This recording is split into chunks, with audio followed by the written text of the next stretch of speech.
Quanta luz nesse ambiente descendo sobre nós, vibrando em nossa mente.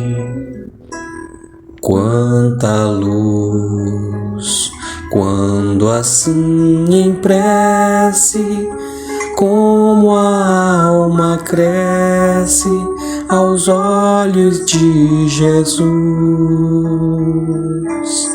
Quanta luz, quando em oração a voz do Mestre fala ao nosso coração.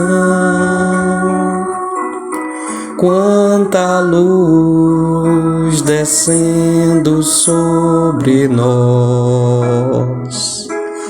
Quanta luz, quanta luz.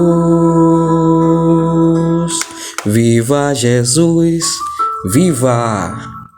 Amado Mestre, muito obrigado por mais uma oportunidade de estarmos aqui reunidos, de coração aberto, sorriso no rosto, para refletir sobre o Teu amor, meu Pai.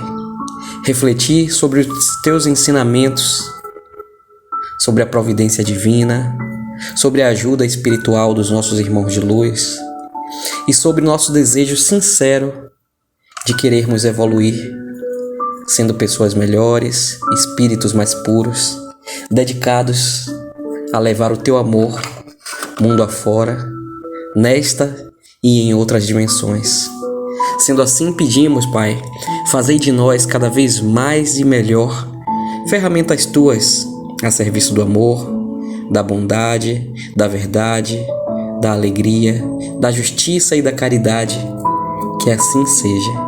E aos irmãos de luz a gente pede que eles possam, por favor, fluidificar a água que separamos, para que ela se transforme em um remédio para o nosso corpo, nossa alma, nosso perispírito, atuando em cada lugar que precisa de maior vibração positiva, de um maior alinhamento e harmonia. Que assim seja. Abertura aleatória do Evangelho segundo o Espiritismo, por Allan Kardec. Parábola da figueira que secou. Quando saíram de Betânia, Jesus teve fome e, vendo uma figueira ao longe, foi até ela para ver se encontrava algum fruto para comer. Ao se aproximar, encontrou apenas folhas, pois não era época de figos. Então Jesus disse à figueira: "Que ninguém coma de você nenhum fruto." E os discípulos ouviram.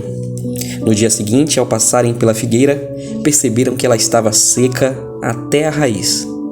Pedro, lembrando-se das palavras de Jesus, disse-lhe: "Mestre, olha como a figueira que o Senhor amaldiçoou tornou-se seca."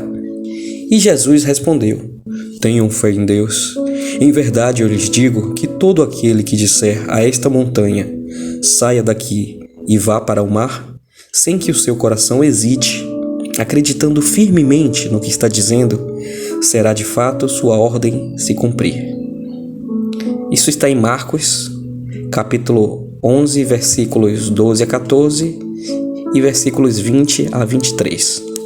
A figueira que secou é o símbolo das pessoas que apenas aparentam fazer o bem, mas que na verdade não produzem nada de bom. São os oradores que possuem mais brilho do que conhecimento, cujas palavras não têm profundidade e apenas agradam aos ouvidos, mas que ao serem analisadas não trazem nada de proveitoso ao coração. Pode-se então perguntar: que proveito elas trouxeram a quem as ouviu? A figueira que secou é também o símbolo de todas as pessoas que têm a oportunidade de serem úteis, mas não são. Representa ainda todas as utopias, todos os sistemas sem conteúdo e todas as doutrinas sem base sólida. O que falta na maioria das vezes é a fé verdadeira, a fé produtiva, a fé que comove as fibras do coração, ou seja, a fé que transporta montanhas. São árvores que têm folhas, mas não têm frutos.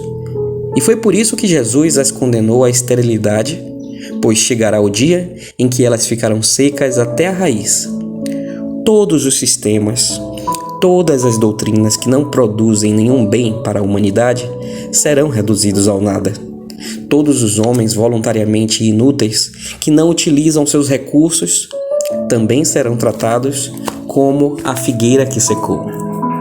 Os médiuns são os intérpretes dos espíritos. Por possuírem faculdades específicas para essa atividade, eles emprestam seu corpo físico para que os espíritos possam transmitir suas instruções. Nos tempos atuais de renovação social, os médiuns têm uma missão particular. São árvores que devem dar alimento espiritual aos seus irmãos. E eles são muitos para que o alimento seja farto. São encontrados em todos os países, em todas as classes sociais, entre ricos e pobres, entre grandes e pequenos. Eles precisam estar em todos os lugares a fim de que todos recebam os ensinamentos e para mostrar aos homens que todos estão sendo chamados. O objetivo principal da mediunidade é ajudar o próximo e melhorar aquele que a possui. Porém, existem médiuns que a utilizam para coisas fúteis, para prejudicar outras pessoas, para conseguir benefícios materiais em proveito próprio, enfim, deturpam-na de várias maneiras.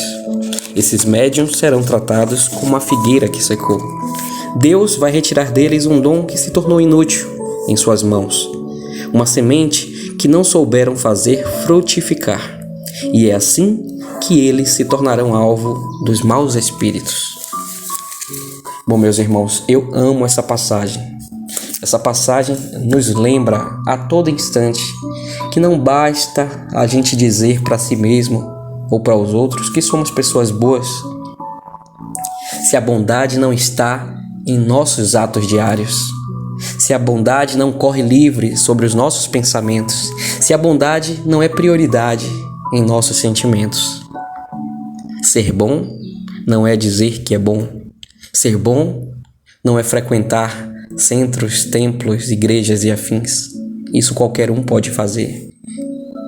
Ser bom é vigiar os pensamentos, refletir diariamente sobre a própria conduta, analisar o que vai falar para os outros antes de cuspir adoidado, impensadamente, o que sai de sua boca. É preciso que a nossa figueira dê frutos, e para isso nós precisamos cuidar dela. A nossa figueira é o nosso coração. E o que é que a gente tem feito para que ela cresça forte e bonita? O que é que a gente tem feito para adubá-la? Como é que a gente fortalece a nossa fé? Como é que a gente exemplifica e amplifica o amor que existe dentro de nós? Engraçado é que todos nós sabemos a resposta para isso. Então, sejamos mais coerentes entre o que a gente fala e o que a gente faz. Que não haja uma distância enorme entre essas duas coisas. Pelo contrário, que uma seja reflexo da outra, já que a gente tem o entendimento do que é certo e do que é errado. Portanto, meus irmãos, o dever de casa de hoje, a nossa lição de reflexão é: aonde eu ainda posso melhorar e sei que posso melhorar? O que é que eu preciso trabalhar em mim que ainda não está bom, não está certo, que eu sei que me prende a energias que não são boas? Onde é que eu estou deixando a minha figueira secar? E o que eu posso fazer para que ela renda belos e bons frutos? Pai nosso que estais no céu, santificado seja o vosso nome. Venha a nós ao vosso reino, seja feita a vossa vontade, assim na terra como no céu. O pão nosso de cada dia, dai-nos hoje. Perdoai nossas ofensas como nós perdoamos quem tem nos ofendido. Não nos deixe cair em tentação e livra-nos, Senhor, de todo mal. Amém.